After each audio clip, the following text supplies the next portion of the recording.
Ha estat el camió encarregat de la recollida municipal de trastos vells el que ha destrossat part d'aquest balcó del carrer dels Ollers de Malgrat de Mar. Cap a les 10 del matí d'aquest dimarts passava per la via desviant-se cap a la dreta per evitar els cotxes estacionats. Ha estat llavors quan s'ha enganxat amb el balcó i se n'ha endut per davant bona part. En aquell moment al pis no hi havia ningú. El propietari de l'immoble viu al segon. Al primer i als baixos hi té un estudi de fotografia. S'ho ha trobat tot quan tornava de fer unes gestions. Fins al moment ha estat l'enganxada més greu, però no ha estat ni de bon tros la primera. El propietari fins i tot es va fer instal·lar aquest marc de ferro per destacar i protegir el balcó. Lo he puesto porque ya es la cuarta vez que me pegan en un tiempo bastante prolongado y parecía que esto estaba un poco más protegido, pero se ve que no.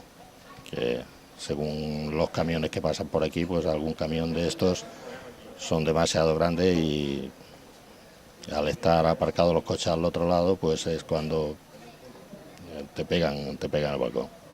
Policia i bombers s'han encarregat d'acordonar la zona per garantir la seguretat de tothom.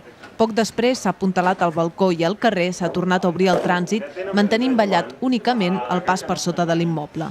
L'estructura de l'edifici no ha quedat afectada.